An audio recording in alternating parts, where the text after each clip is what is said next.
이 시간 본문 말씀은 신약 마태복음 9장 1절로 8절 말씀입니다.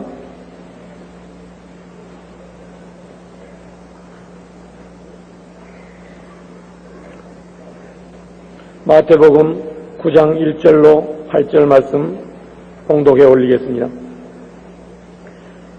예수께서 배에 오르사 건너가 본 동네에 이르시니 침상에 누운 중풍병자를 사람들이 데리고 오거늘 예수께서 저희의 믿음을 보시고 중풍병자에게 이르시되 소자야 안심하라 내 죄 사함을 받았느니라. 어떤 서기관들이 속으로 이르되 이 사람이 참남하도다. 예수께서 그 생각을 아시고 가라사대 너희가 어찌하여 마음에 악한 생각을 하느냐. 내 죄 사함을 받았느니라 하는 말과 일어나 걸어가라 하는 말이 어느 것이 쉽겠느냐. 그러나 인자가 세상에서 죄를 사하는 권세가 있는 줄을 너희로 알게 하려 하노라 하시고 중풍병자에게 말씀하시되 일어나 내 침상을 가지고 집으로 가라 하시니 그가 일어나 집으로 돌아가거늘 무리가 보고 두려워하며 이런 권세를 사람에게 주신 하나님께 영광을 돌리니라. 오늘 이 시간에는 마태복음 9장 1절로 8절 말씀 가지고 용서라는 제목으로 여러분과 함께 은혜를 나누겠습니다. 용서란 죄책의 묶음에서 노연함을 받고 죄 면해줌을 받는 것을 의미합니다. 어떠한 한 사람이 자기가 저지른 죄로 말미암아 시시각각으로 자기의 내면적인 세계가 파괴되고 있었습니다. 그는 밥맛을 잃어버렸습니다. 밥숟가락을 들고도 입에 밥을 넣으면 모래알 같았습니다. 그는 잠을 편안히 잘 수가 없습니다. 밤에 꿈에 악몽이 나타납니다. 진땀을 흘리고 소리를 부르짖다가 깹니다. 그는 얼굴에 웃음을 잃어버리고 말았습니다. 친구들이 찾아와도 반갑지가 않습니다. 자식들을 봐도 기쁘지가 않습니다. 그는 무언지 모르게 침울한 먹장 구름이 그의 전 영혼을 짓누른 같았습니다. 주야로 죄책으로 말미암아 그의 속사람이 파괴되어가고 있었습니다. 그런 중에 하루는 갑자기 그런 혈압이 높아지기 시작했습니다. 그냥 어떻게 견딜 수 없이 머리가 무겁고 쑤시고 아프고 몸 전체가 괴롭더니 그대로 몽롱하게 쓰러지고 마는 것입니다. 죽었는가 생각했는데 며칠 만에 이식이 회복되어 눈을 떠보니 온 전신이 중풍으로 마비되어 있었습니다. 다행히 생명은 건졌지만은 그러나 온 전신이 마비되어 전신 하나를 움직일 수가 없습니다. 속은 죄책으로 말미암아 썩어져 들어가고 좀먹어 들어가고 육체는 중풍으로 말미암아 이제는 기동이 불편하게 되어버리고 전혀 움직일 수 없게 되어서 인생으로서 최후의 절망의 벽에 부딪혔습니다. 아무도 이 사람을 도와줄 수 없습니다. 내적인 세계도 찢겨지고 외적인 몸 전체도 불구가 되어서 이제는 버림받은 인생으로서 죽음의 날밖에 기다릴 수밖에 없는 처절한 절망 속에 있었습니다. 이러한 절망적인 상황 속에 이 사람에게 놀라운 복된 소식을 전해주는 사람이 있었습니다. 이것은 나사렛 예수께서 그 동네에 찾아오시던 것입니다. 여러분, 등 따숩고 배부른 사람에게는 예수 그리스도의 복음의 메시지가 별로 반갑게 들려올지 않았지 모르지만 이 사람에게는 죽음이냐 삶이냐의 기로에 선 그 사람에게는 예수 그리스도가 그 동네에 찾아왔다는 것은 천재 1호의 기회였습니다. 그래서 그는 신속히 자기의 식구들을 불렀습니다. 말도 잘 분별할 수 없을 정도의 바람인데도 불구하고 자기의 가족들에게 말했습니다. 빨리 가서 친구들을 불러오라고 했습니다. 얼마 있자냐 친구들이 자기 주위에 불러 모였습니다. 그저 이 사람은 눈물을 흘리면서 간청을 합니다. 여보게들, 나는 이렇게 해서 죽어가네. 나는 중풍이 걸려서 이제는 사지를 쓰지 못하고 죽어가는데 나사렛 예수에게 날 데려만 주면은 내가 나을 걸세.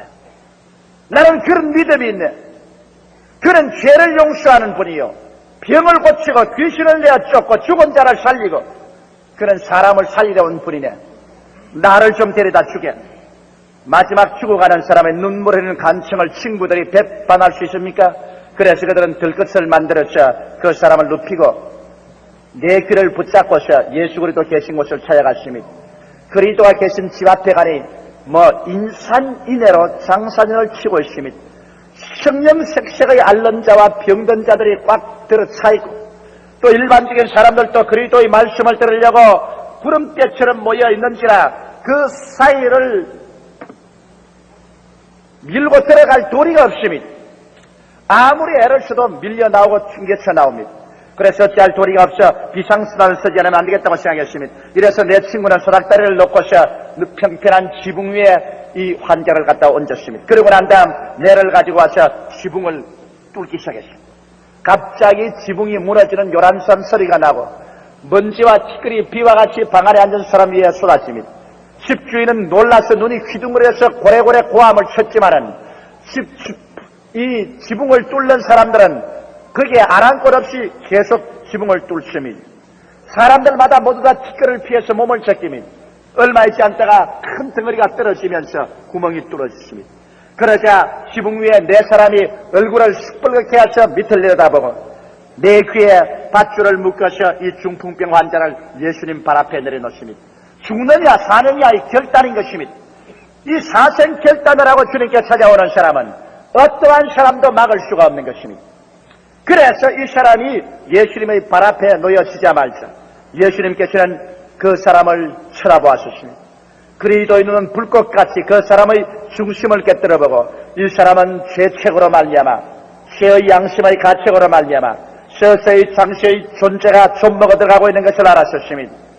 예수님은 사람들을 한번 돌려다보시고 난 다음 장엄한 음성으로 말했습니다. 이 사람아, 소자야, 내가 너희 죄를 용서해 준다. 내 죄사함을 받았느니라. 그러나 예수의 이 말은 파문을 던졌었습니다. 그곳에 모였던 바리새 교인, 사두개 교인, 서기관들, 율법사들은 일시에 손을 들어서 입을 막았습니다.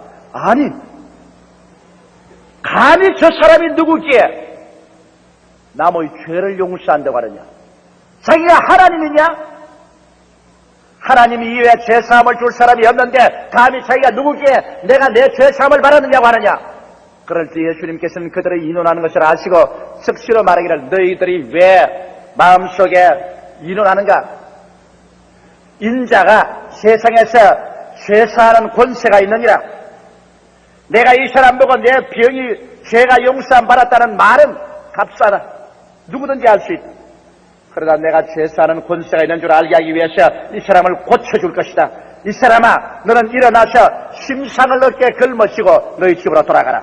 그러자 즉시로 이 사람, 온 사지가 마비되어 움쩍 못하는 사람이 그리스도의 그 말씀이 떨어지자마자 심상에서 벌떡 일어나서 그 심상을 얻게 걸머치니 사람들이 길을 쫙 비기니까 그런 유유히 걸어서 나갔습니다. 일시에 등골이 오싹한 두려움이 사람들의 온 전신에 전율했습니다. 사람들은 손에 진땀을 쥐고서 그리스도를 쳐다봅니다. 그리고 일시에 하나님께서 이러한 권세를 사람에게 주신 것을 알고 박수를 치고 환호성을 부르짖으셨습니다. 이 한 사람 죄책으로 말미암아 죽어가던 영육간의 깊은 수렁에 빠진 사람이 그 죄의 용서함을 받자마자 치료의 샘물이 터져나왔습니다. 그래서 넘치는 치료가 일생을 그 사람 변화시켜 놓고 말한 것입니다. 오늘 이 시간에 여러분 이 자리에 참석한 사람 중에 치료가 필요 없는 사람은 한 사람도 없을 것입니다. 여러분, 우리 모든 사람들은 다 죄책으로 말미암아 짓눌려 있는 사람들인 것입니다. 먼저 용서의 은총이 임해야만 되는 것입니다. 그러므로 저는 오늘 여러분에게 용서에 관해서 말씀해 드리겠습니다. 첫째로, 이 세상에는 용서받은 사람과 용서받지 않는 사람 두 종류로 나누어지는 것입니다. 예수님께서 한 번은 성전뜰에서 이른 새벽에 복음을 전하고 있었습니다. 그리스도의 입에서 나오는 말씀이 얼마나 은혜롭고 능력이 있으신지 사람들마다 직장에 가다가 그만 예수의 말씀에 도취되어 오고 가는 길을 잊어버리고 점점 군중 수는 많아졌습니다. 그래서 성전뜰에 가득하게 그리스도의 말씀을 듣고 있습니다. 그러자 갑자기 저 바깥에서 요란스러운 사람들의 발걸음 소리가 나고 여자의 비명 울부짖는 소리가 들렸었습니다. 예수님의 말씀은 거쳤습니다. 사람들은 일제히 뒤를 돌아봤습니다. 여기에 바리새 교인, 사두개 교인, 율법사들이 그들이 손에 몽둥이를 들고 돌멩이를 들고 한 여자를 끌고 옵니다. 머리채를 휘어잡고서 그들은 발길로 차고 침을 빼앗고 몽둥이로 치면서 끌고 옵니다. 여자는 온 전신이 상처투성이 및 피투성이가 되었습니다. 그들은 개처럼 끌고 와서 예수님 발 앞에 그 여자를 내던졌습니다. 예수님 발 앞에 던지음을 말한 여자는 그리스도의 발 앞에 짐승처럼 웅크리고 앉아서 얼굴을 들지 못하고 흐느껴 울고 있습니다. 사람들은 예수 그리스도를 보고 말하셨습니다. 선생이여, 이 여자는 가늠하다가 현장에서 잡혔습니다. 모세의 율법에는 이런 여자는 돌로 쳐서 죽이라고 했는데 당신은 무엇이라고 말합니까? 여러분, 이 사람들은 분명히 예수님을 시험하러 온 것입니다. 왜? 그들이 정말 현장에서 그 여자를 잡았다면 왜 남자는 잡아서 안 끌고 옵니까? 남자는 보내버리고 왜 억울한 여자만 끌고 옵니까? 또 만일 모세의 율법을 그들에게 착실하게 지킨다면 현장에서 돌로 쳐 죽이지 무엇 때문에 예수께로 끌고 왔습니다. 예수님은 그들이 그리스도를 시험하는 줄 알았었습니다. 그래서 예수님은 그 말을 듣자마자 허리를 굽혀서 손가락으로 글을 쓰기 시작했습니다. 예수님이 무엇을 썼다는 말은 성경에 기록하지 않았지만 우리가 능히 추측하고도 남음이 있습니다. 예수님은 10계명을 그 자리에 적고 그 다음에는 하나하나 그들이 지은 죄악을 주님께서 손가락으로 적기 시작했을 것입니다. 그들은 계속해서 말했습니다. 선생이여, 이 여자를 당신은 어찌하라고 말합니까? 예수께서 한참 만에 허리를 펴셨습니다. 그리고 그리스도는 불타는 눈으로 거기에 나이 많은 사람부터 젊은 사람까지의 얼굴을 꿰뚫어 보시고 난 다음에 무거운 입을 열어 장엄한 선포를 하십니다. 너희 중에 죄 없는 사람이 먼저 돌로 들고 이 여자를 쳐라! 청청병력 같은 소리였습니다. 사람들마다 간담이 서늘해졌습니다. 그리고 예수님이 허리를 굽혀서 손가락으로 또 글을 씁니다. 예수님의 어깨너머로 그 손가락의 흔적을 보았습니다. 그들이 감추은 죄악이 백일천하에 드러납니다. 저들의 간음한 죄, 음란한 죄, 방탕한 죄, 하나님을 속인 죄들이 낱낱이 드러납니다. 율법으로서 이 여자를 심판하려 오려고 한 사람들이 동일한 율법으로 자기들이 모두 다 심판받고 있습니다.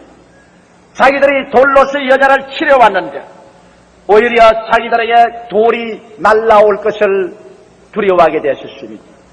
그래서 예수님께서 보지 않은 사이에 나이 많은 사람부터 나이 적은 사람까지 모두 다 슬며시 몽둥이와 돌멩이를 놓아두고 뒷길로 도망을 쳐버리고 말한 것입니다. 왜 도망을 쳤습니까, 여러분?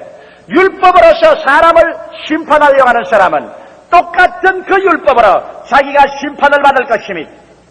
이러므로 자기들이 율법으로서 여자를 심판하시나 다시 그 율법으로 예수께서 그들을 심판할 때 그들은 예수 앞에 설 수가 없었습니다.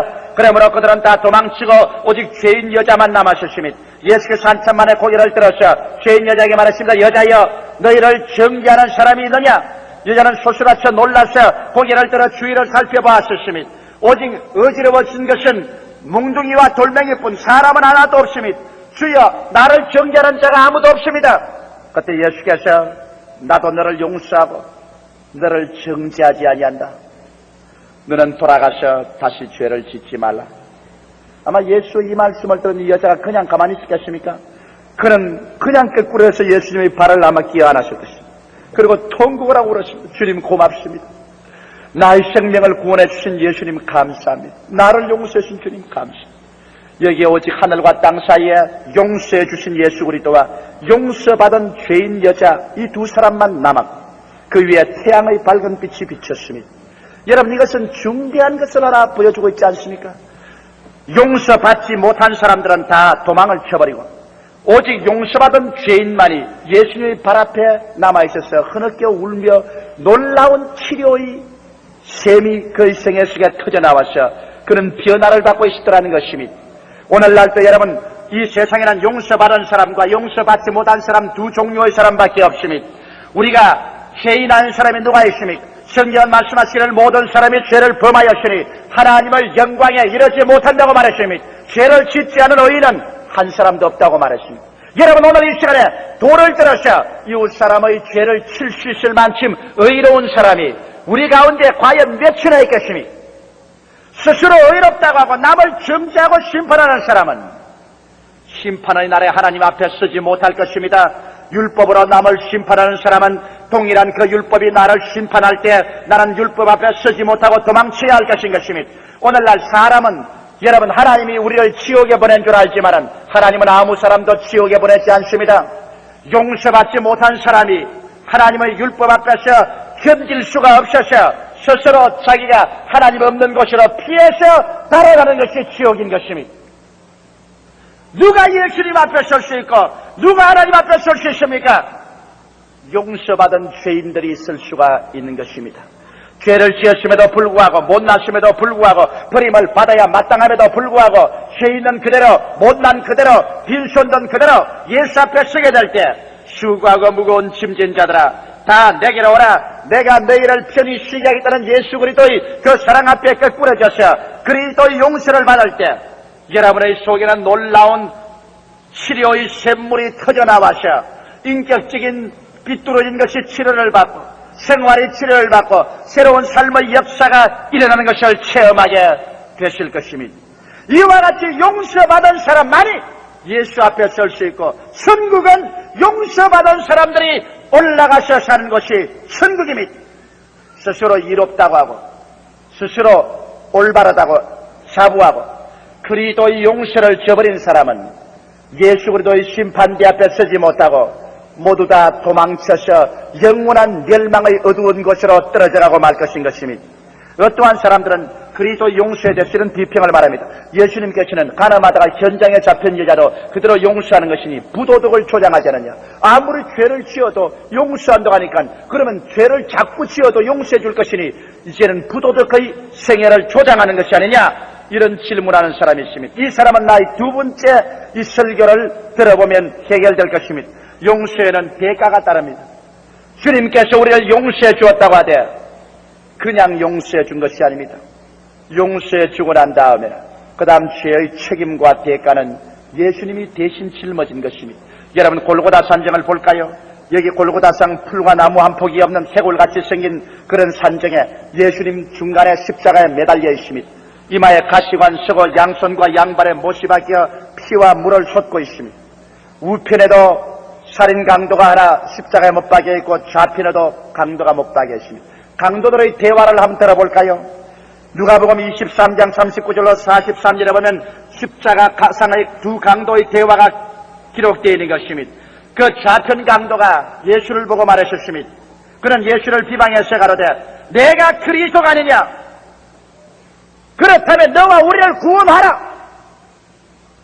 그런 이를 갈며 악을 썼습니다.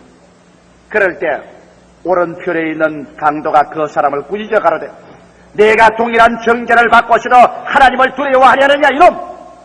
우리는 우리의 행한 일에 상당한 보응을 받은 것이니 이에 당연하거니와 이 사람의 행한 것은 옳지 않은 것이 하나도 없었다. 여러분 강도들의 대화를 보십시오. 강도들조차도 예수 그리스도께서 행한 일은 옳지 않은 것이 하나도 없었다고 말했습니다. 그러면 옳지 않은 것이 하나도 없은 그리스도가 왜 강도처럼 십자가에 못 박혔습니까? 처참한 심판을 받고 있습니까? 그 이유는 예수님이 우리 죄를 용서해 주었기 때문인 것입니다. 죄를 용서해 주면은 우리 죄의 책임과 대가는 자기가 걸머져야 되는 것입니다. 용서받는 사람이 여러분 고난당하는 것이 아니라 용서해 주는 사람이 고난을 당합니다. 그러므로 예수 그리스도 용서라는 것은 값싼 용서가 아닙니다. 이사야는 바로 예수님 오시기 600년 전에 성령으로 말미암아 그리스도가 우리 죄를 용서해 준 연고로 그 책임을 걸머지고 고난당할 것을 예언해서 말하기를 제가 찔리면 우리 허물을 인하며 제가 상하면 우리 죄악을 인함이라. 제가 징계를 받음으로 우리가 평화를 누리고 제가 채찍에 맞음으로 우리가 나음을 입었도다. 우리는 다 어린 양같이 그릇 행하여 각기 제 길로 갔거늘 여호와께서는 우리 무리의 죄악을 저에게 담당시켰더라고 말하고 있습니다. 예수 그리스도는 그 가시관 선 자리에서 피와 물이 쏟아져 나와서 그 눈에 피가 가득 고였습니다. 그러나 누구 하나 손수건 되어서 그 눈에 피를 닦아내주는 사람 없었습니다. 양손에서 못이 박혀 흘러내리는 피는 온 가슴팍을 절벽하게 적시고 얼마 전에 허리에 묶은 다우르건 피의 다우르가 되고 말았습니다. 발에서 흐르는 피는 방울방울 바위산을 적셨습니다. 예수님은 하늘과 땅 사이에 매달렸었습니다. 그의 원수들은 고개를 흔들면서 말했습니다. 성전을 헐고 사흘에 짓는 자여, 내가 하나님의 아들이거든 그 십자가에서 내려오라고 외치니 원수들은 말합니다. 제가 남을 구원하였으되 자기는 구원하지 못하는도다. 네가 그리스도이거든 거기에서 내려오라. 욕을 하며 침을 뱉고 머리를 흔듭니다. 그의 사랑하는 제 아들은 다 버리고 떠나셨습니다. 하늘과 땅 사이에 매달려 하나님조차 예수 그리스도의 죄악 때문에 고개를 돌려버리고 말았습니다. 천지는 어두워졌습니다. 가장 처절한 고독과 절망 가운데서 그런 몸부림치면서 그런 무서운 고통 속에 외쳤습니다. 옐리 옐리 라마 사막다니, 하나님이여 어찌하여 나를 버리시나이까. 왜 예수님이 버림을 받았습니까? 죄 없는 자가, 죄를 지은 적이 없는 자가, 그렇게도 정결하고 깨끗하신 분이 왜 그런 버림을 받았었습니까? 여러분과 나의 죄를 용서해 준 책임 때문인 것입니다. 죄를 용서해 준 자는 책임을 걸머져야 되는 것입니다.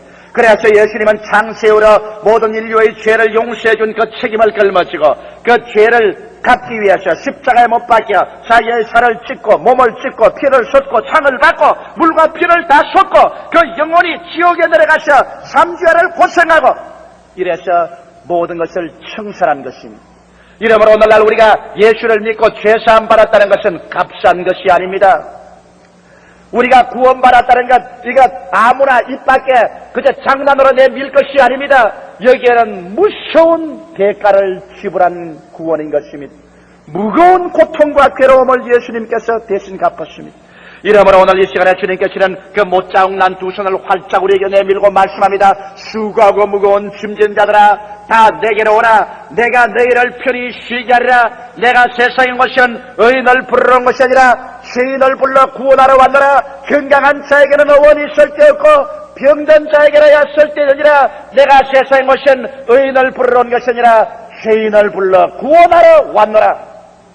오늘 예수 그리스도는 여러분 남녀노유 빈부 귀천 여러분의 과거와 현재 어떠한 처지든지 그 사항을 묻지 않습니다.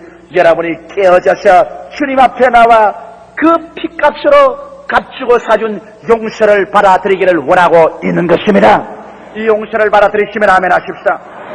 이 용서보다 귀한 것이 없습니다. 주님은 하늘과 땅보다 귀한 하나님 아들 예수님은 자기 생명을 저버려 우리의 용서의 대가를 지불했습니다. 이제 우리는 용서받을 수 있습니다. 그리스도 앞에 와서 우리는 죄를 고백하고 우리의 모든 과거가 다 청산되고 죄를 한 번도 안 지은 것처럼 될 수가 있고 우리는 새 사람이 되어 주님 앞에 설 수 있는 용서받을 수 있는 사람들이 된 것인 것입니다. 이 얼마나 놀라운 일인 것입니까? 오늘 이 세상에 구원이 있다면 예수 그리스도의 십자가의 도밖에는 없습니다.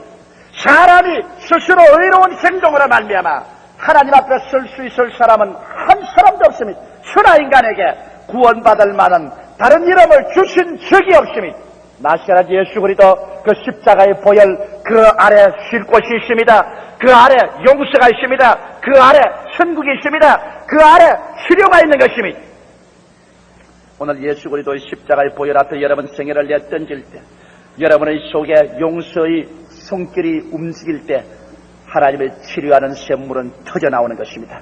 여러분의 개인, 부부간, 가정, 생활 할 것 없이 치료는 용서를 통하여 넘쳐나오는 것입니다. 그러면 셋째로 우리 용서받은 삶의 자세를 한번 살펴볼까요? 우리는 예수 그리스도 앞에 나와서 우리의 그 많은 죄를 다 용서를 받고 청산을 받으셨으면 그 다음부터 우리는 어떠한 태도로 살아야 될 것인 것입니다. 마태복음 18장 21절로 35절에 보면 베드로가 예수께 나와서 물은 질문이 있습니다. 주여, 나의 형제가 내게 와서 범죄하면 내가 몇 번 용서를 해줘야 될 것입니까? 내가 7번만 용서하면 될 것입니까? 그럴 때 예수께서 고개를 들어 베드로를 물끄러미 바라보시고 난 다음에 고개를 설레설레 들었습니다. 아니야, 내가 내게 말하노니 형제가 내게 범죄하고 다시 와서 회개하거든 7번씩 1번이라도 용서해주라. 그리고 주님께서 이와 같은 이야기를 하셨습니다. 어떠한 한 왕이 자기 신하들을 불러서 회개를 하게 되는데 그 신하 중에 한 사람이 1만 달란트 빚을 졌습니다. 빚을 갚지 않고 있습니다. 그래서 그 신하를 잡아오라 꿇어앉혔습니다. 이 사람아, 네가 1만 달란트 빚을 지고 이 돈을 갚지 아니하니 웬일인가? 그러므로 너와 너희 처자와 가선을 다 팔아서 오늘 1만 달란트 빚을 청산하겠노라. 이 사람은 손이 빠리되도록 빌었습니다. 왕이여, 말미를 주옵소서. 시간만 주시면 내가 기어코 이 돈을 마련해서 갚겠나이. 하도 가련해서 왕은 좋다. 너 1만 달란트를 다 청산해버린다. 탕감한다. 너는 안 갚아도 좋다. 나가라. 이 사람이 1만 달란트 빚을 다 탕감받고 난 다음에 얼씨구나 좋다 절씨구나 좋다 춤을 추면서 뛰어나간 마침 자기에게 빚진 100데나리온 빚진 사람 한 사람이 지나가면서 어이! 여보게! 여기 좀 오게. 빚진 죄인이라니 고개를 들지 못하고 움츠라며 여기 와. 멱살을 잡았어. 야 이놈아, 너 나에게 100데나리온 빚진 것 언제 갚겠나? 시간을 주십시오. 말민 잔소리 말아라. 나는 너와 너 처자와 모든 것을 팔아서라도 빚을 갚아야 되겠다. 그를 욱박지르고 끌고 와서 감옥에 가둬버렸어. 이를 보자 사람들이 괘씸하게 여겨 왕에게 보고를 했습니다. 왕이여, 당신이 탕감해준 그 사람이 자기가 100데나리온 빚진 사람을 갖다가 빚 갚지 않는다고 휘어박아서 감옥에 쳐넣었습니다. 왕이 분노해서 그 사람 뭐라 하십니까? 그 사람이 왕 앞에 와서 섰을 때 왕이 말했습니다. 이 사람아, 내가 1만 달란트를 갚지 못하네. 내가 불쌍히 여겼어. 너와 너희 처자를 다 팔 것이로되 탕감하여 주었는데 너는 나가서 너에게 100데나리온 빚진 사람에게 자비와 긍휼을 베풀어야 마땅할 것인데 그를 붙잡아서 국문하고 감옥에 갇히자니 이 악하고 못난 놈아, 이봐라, 이 사람을 잡아서 이 1만 달란트를 다 청산할 수 있도록 감옥에 가둬라. 그 이야기를 하시고 예수께서 말씀하기를 너희들도 너희 이웃을 중심에서 용서해 주지 아니하면 이와 같이 되리라고 말하셨습니다. 용서받은 우리들은 이웃을 용서해 줘야 할 책임이 있습니다. 그러나 여러분, 용서는 해주는 사람이 그 대가를 걸머쳐야 됩니다. 나는 고르텐붐 여사의 책을 읽었습니다. 이번 여행 때 읽고 난다 마음에 큰 감격을 느끼고 그 책을 읽다가 여러분 눈물을 흘렸었습니다. 고르텐붐 여사는 화란 출신입니다. 제2차 세계대전 당시 히틀러가 유대인 학살을 할 때 조그마한 시계 점포를 가지고 있는 그 가족은 유대인을 집에 숨겼다가 밀고자에게 밀고를 당해서 독일 경찰에다 체포되었습니다. 그래서 아버지, 어머니, 그 다음에 남동생, 여자 언니, 자기 온 가족이 다 독일 경찰에 잡혀가지고서 독일의 헌병대에 넘겨졌어. 게슈타포에 넘겨졌어. 얼마나 혹심한 고문을 받았던지 며칠 후에 아버지는 세상을 뜨고 그 다음 어머니도 세상을 뜨고 또 남동생도 세상을 떴습니다. 그리고 이 골덴붐 여사는 자기 언니와 같이 독일로 압송돼 갔습니다. 비인간적인 대우를 받고 독일로 압송되어서 그래서 수용소에 갇혔는데 하루에 그 수용소에 600명씩 죽어나갑니다. 그 억울하고 불쌍한 여자들이 온 세계에서 끌려와서 죽어가는 그 자리에서 그런 갖은 모욕과 곤욕을 따당했습니다. 경비병 앞에서 온몸이 전신이 빨가벗기고 온갖 모욕과 고문을 따당했었습니다. 그러면서도 그는 하나님께 기도하고 숨겨 들어간 성경을 가지고서 성경을 공부하고 소망갖기를 계속했었습니다. 그러나 언니는 기어코 영양실조가 되어서 또 그 자리에서 죽고 말았습니다. 나중에 자기 혼나 천우신조로서 그는 도움을 받아서 해방이 되어서 나왔습니다. 나오고 난 다음 그가 고르덴붐 여사가 늘 기도하는 것이 뭐냐면, 하나님, 주님께서 원하시면 나는 땀끝까지 어느 나라에도 가겠습니다만 독일만은 보내지 말아주십시오. 나는 독일 쪽을 바라보기도 싫고 독일만 들으면 몸서리가 칩니다. 내 부모 형제들이 그 사람 손에 딱 잔악하게 학살을 당했습니다. 나는 그 나라 땅에는 가지를 못하겠습니다. 그런데 하루는 기도하는데 하나님 성령께서 고르덴붐 여사에게 말했습니다. 독일로 가거라. 지금 이 땅에서 가장 침울하게 절망에 짓밟힌 민족이 독일 민족이다. 전쟁에 졌다. 가사는 다 잃어버렸다. 수많은 사람이 가족을 잃었다. 거기에다가 또 전쟁을 일으켰다는 그 비극적인 죄책으로 짓눌려서 그들은 갈 바를 모르고 있다. 저들에게 필요한 것은 용서다. 너가 가서 용서의 복음을 전하라. 고르덴붐 여사는 말했습니다. 나는 못 갑니다. 다른 데 다 가도 독일만은 못 갑니다. 그러나 하나님 말했습니다. 원수를 용서할 수 없는 사람은 나의 용서를 받을 자격이 없다. 나는 십자가에 못 박혀서 나를 찢고 나에게 사형을 가하는 사람들을 위해서 축복해 주었다. 독일로 가라. 그래서 고르덴붐 여사는 독일에 왔습니다. 독일의 강단에 서서 독일 사람에게 외쳤습니다. 하나님은 여러분을 사랑한다. 여러분이 폐진을 하고 비록 전쟁을 일으켜서 처참한 죄악을 저질렀을지라도 하나님은 십자가의 사랑으로 용서한다. 회개하고 돌아오라. 많은 사람들이 눈물로 회개하고 하나님께 돌아옵니다. 그때까지는 좋았는데 그가 설교를 마치고 난 다음 막 강당 밑에 내려왔는데 그게 평복을 입고 다가오는 한 남자를 봤을 때 고르덴붐 여사는 소스라쳐 놀랐습니다. 그 남자는 고르덴붐 여사를 모릅니다. 수많은 죄수 여자들 가운데 한 사람이었습니다. 나 고르덴붐 여사는 압니다. 그 남자가 자기의 옷을 강제로 내어 벗기고 갖은 모욕을 다하던 그 독일 경비병, 그 사람이 뚜벅뚜벅 평복을 입고서 자기 앞으로 걸어 나서더랍니다. 그러니 하는 말이 고르덴붐 여사여, 당신 오늘 설교한 것을 듣고 큰 감격을 느꼈습니다.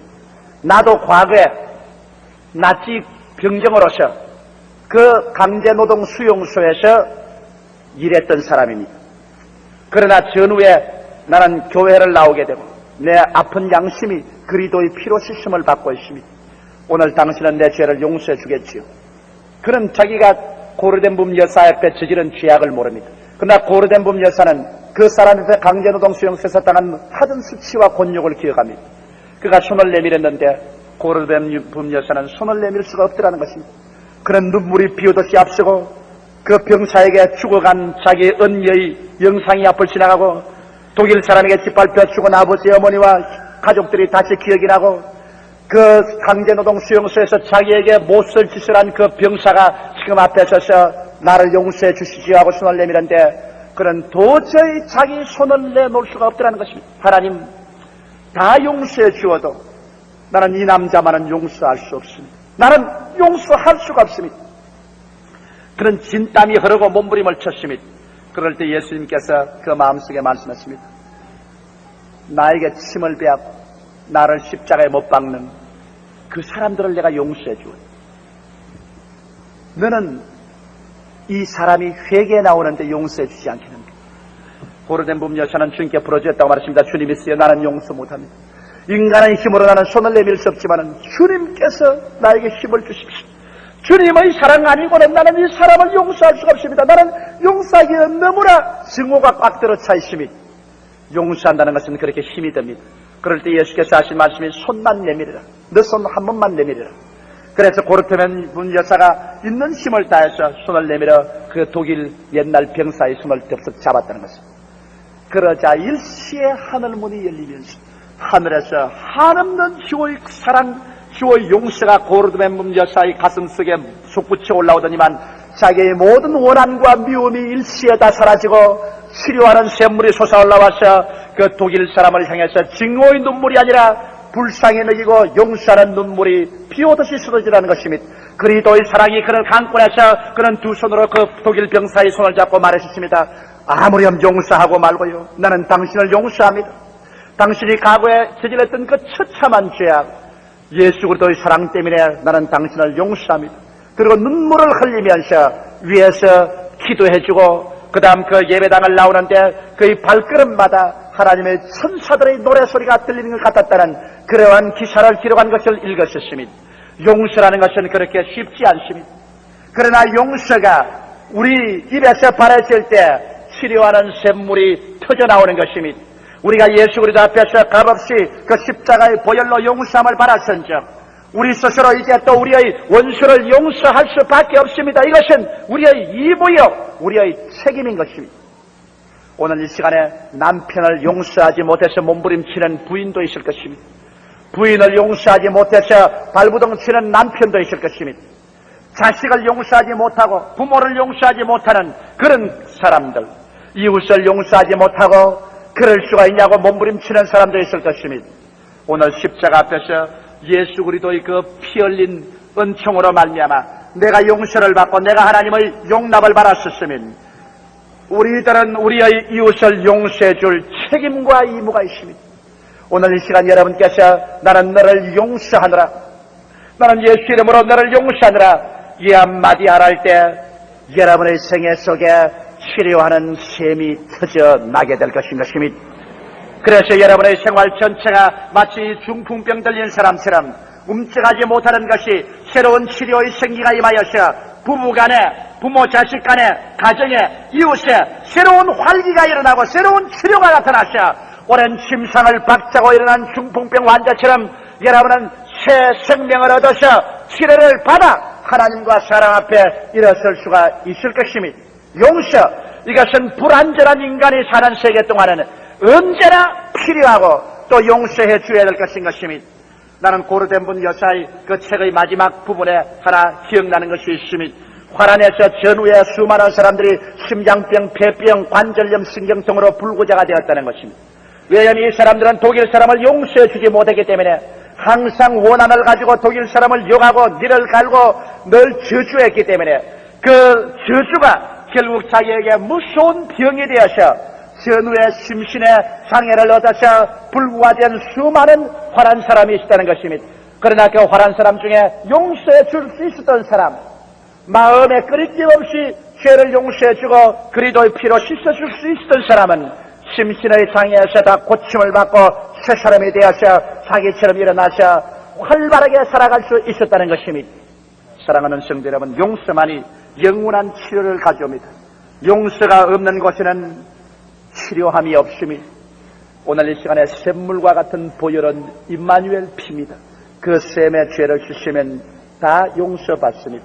예수님은 여러분과 나를 용서하기 위해서 또 용서했기 때문에 그 죄의 책임을 걸머지고 여기에 이 몸이 깨어지고 이 피를 흘려주십니다. 우리는 예수 그리스도 용서를 이 살을 먹고 피를 마심으로 우리 속에 받아들입니다. 예수님의 용서를 받아들이고 하나님의 품 안에 안길 때 우리도 우리 이웃을 한없이 용서해주고 치료